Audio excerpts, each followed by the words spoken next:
자, 오늘은 기브온 족속과 이스라엘 백성들이 언약을 맺은 사건을 좀 정리해 보도록 하겠습니다.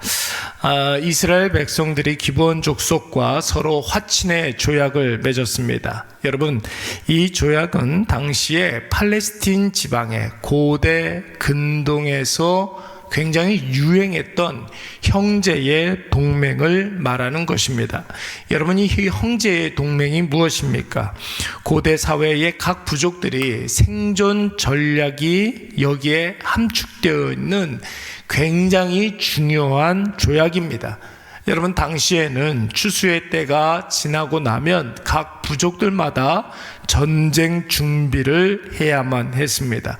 걷어들인 곡식들을 서로 뺏고 빼앗는 그런 쟁탈전이 벌어졌기 때문에 그런 것이죠. 여러분, 이러한 분위기에서 인구수도 적고 군사력도 굉장히 작은 부족은 전쟁의 계절이 다가오면 속수무책으로 주변 강대국에게 당할 수밖에 없는 상황이 벌어지게 됩니다. 그래서 자잘한 부족들이 서로 형제의 동맹을 맺어서 앞으로 닥칠 전쟁의 위협을 이제 대비하고자 했던 것이죠. 여러분, 이때의 형제의 동맹은 우리 부족이 타 부족에게 침공을 받으면 우리와 형제의 동맹을 맺은 부족은 자동적으로 그 전쟁에 개입을 해야 하는 것입니다. 여러분, 이것이 지금도 서남아시아 무슬림 지역에 있는 나라들이 가지고 있는 형제의 동맹이 됩니다. 그 전통이 지금까지도 이어오게 되는 것이죠. 반대로 우리와 형제의 동맹을 맺은 부족이 타 부족에게 공격을 받고 침공을 받으면 여러분, 우리 부족의 유불리와는 상관없이 자동적으로 그 전쟁에 개입되어서 힘을 합해서 싸워야 하는 것입니다. 그런데 여러분, 말이 좋아 형제의 동맹이지 사실은 힘이 작은 부족이 먼저 힘이 센 부족에게 찾아가서 형제의 동맹을 맺어달라고 읍소를 하고 하소연을 하는 형태였습니다. 여러분, 이때 빈손으로 형님 나라에 가서 찾아갈 리가 만무하겠죠. 한 해의 조공을 들고 찾아가는 게 그 당시의 예의였는데, 이때 형님 나라에서 이것을 받아주게 되면 아우 나라가 가지고 간 그 조공을 해마다 똑같은 양을 바쳐야만 하는 것입니다. 그야말로 형제의 동맹에는 종주와 봉신의 관계가 맺어지게 되는 것이죠. 이렇게 해서 여러분, 형제의 동맹이 맺어지게 되면 아까 전에도 말씀을 드린 것처럼 전쟁이 발발하면 시시비비를 따지지 아니하고 자동적으로 그 전쟁에 개입되어야 하는 것입니다. 그게 바로 첫 번째. 그래서 여러분, 아브라함이 이 형제의 동맹으로 말미암아 어쩔 수 없이 전쟁을 치렀던 적이 한 번 있었죠. 조카 롯이 여러분, 이제 전쟁에 휘말려서 포로로 잡혀갔을 때 아브라함이 자신의 집에서 길리운 318명의 가신을 데리고서 이제 그 전쟁에, 소돔성 전쟁에 참전하는 그런 일이 있었습니다. 이게 바로 형제의 동맹이었던 거예요. 그런데 여러분, 또 한 가지 조건이 있었는데 그것은 무엇이냐면 같은 종교를 가지고 있어야 한다는 거예요. 내가 A라는 종교를 가지고 있는데, 그러니까 형님 나라에 우리가 형제의 동맹을 맺게 되면 우리 종교를 포기를 해야 되는 그런 상황이 됩니다. 그래서 같은 종교를 맺어야 하고 같이 제사를 지내야 하는 그런 일들이 있습니다.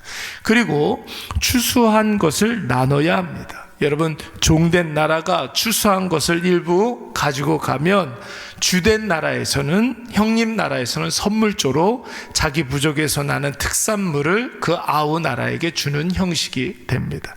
그러니까 여러분, 이 형제의 동맹은 당시의 정치, 경제, 군사, 문화적으로 하나됨을 선포하는 것이죠. 그런데 여러분, 여기에서 이스라엘이 기브온과 형제의 동맹을 맺은 것은 여러분 서로 필요해서가 그런 것이 아니죠. 기브온이 거짓말을 해서 여호수아와 이스라엘 백성들을 속이게 된 것입니다. 더욱이 이스라엘 백성들은 하나님께 어떤 명령을 받았습니까? 가나안 땅에 원래부터 살고 있었던 사람들은 하나님께 돌아올 수 있는 기회가 주어졌음에도 불구하고 수백 년 동안 하나님을 대적했기 때문에 심판하라는 것이에요. 그런데 이스라엘 백성들이 기브온 족속의 거짓말에 속아 넘어가서 형제의 동맹을 맺게 되었으니, 사실 이스라엘이 이것을 문제 삼아서 거짓으로 속은 거니까 무효를 선언할 수가 있는 것입니다.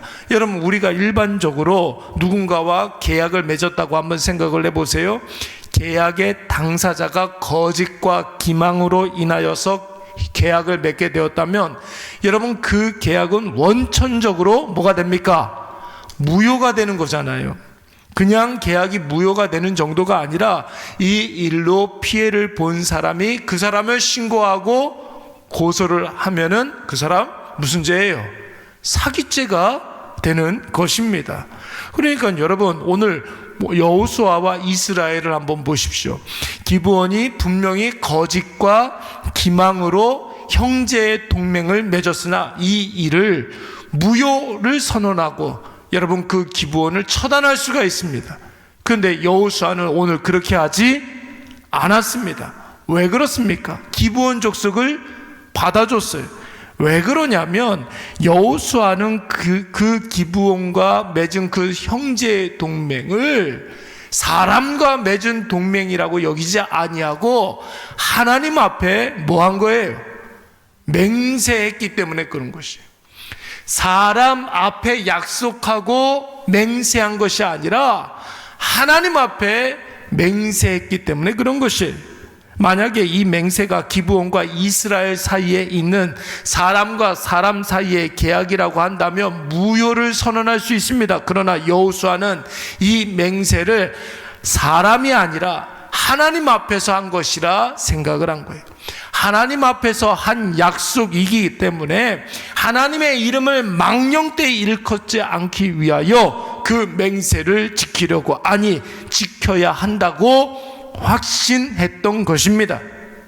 이미 하나님 모세에게, 여호수아 전에 모세에게 말씀하신 것이 있지 않습니까? 여러분, 민수기 30장 2절 말씀에 보면 사람이 여호와 하나님께 서원을 하였거나 결심을 하거나 서약을 하였으면 그거 어떻게 하지 말라는 거예요? 깨트리지 말라라는 거예요. 그 입에서 나온 대로 다 행할 것이다. 여러분, 한 번만 말씀하신 것이 아니에요. 신명기 23장 말씀에서도 하나님께 약속한 것을 하나님께서 그에게 요구하신다고 그랬어요. 여호수아는 이미 하나님이 모세를 통하여 주신 이 말씀을 알고 있었기 때문에 자신이 하나님 앞에 내뱉은 그 맹세를 사람이 아니라 하나님 앞에서 지키려고 했던 것입니다. 사랑하는 여러분, 우리가 다 하나님 앞에 살아가는 하나님의 백성들 아닙니까? 여러분, 성경에서 우리를, 이스라엘 백성들을 하나님의 백성들이다, 우리가 다 하나님의 백성이다 이렇게 이야기하는 것은 하나님의 다스림을 받는 존재다, 이런 의미가 있습니다. 여러분, 하나님 백성의 의미가 뭐라고요? 하나님의 다스림을 받는 존재들이다. 여러분, 이 사람들은 하나님께서 그냥 다스린다 말씀하시지 아니하고 무엇도 주셨습니까? 약속을 주셨어요. 언약을 맺으셨습니다. 저와 여러분이 하나님의 백성이라고 한다면 먼저 하나님 앞에서 살아야 할 줄로 믿습니다. 어떻게 사는 것이 하나님 앞에 사는 것입니까? 하나님을 날마다 의식해야 된다. 하나님을 의식한다라는 것은 하나님께서 오늘 지금도 나와 함께하여 주시고 뿐만 아니라 내가 뱉은 말을 다 듣고 계신다는 것을 우리가 의식하면서 살아가는 거예요. 하나님께서 내 결정을 지금 보고 계신다라고 생각해야 됩니다. 여러분, 이 확신을 가지고 늘 우리의 모든 삶에 내뱉는 말과 우리가 결정하는 모든 선택들을 하나님 앞에서 해야 한다. 하나님께서는 우리의 표정을 다 보고 계십니다. 하나님께서 우리가 내뱉고 있는 모든 말들을 다 듣고 있는 줄로 믿습니다.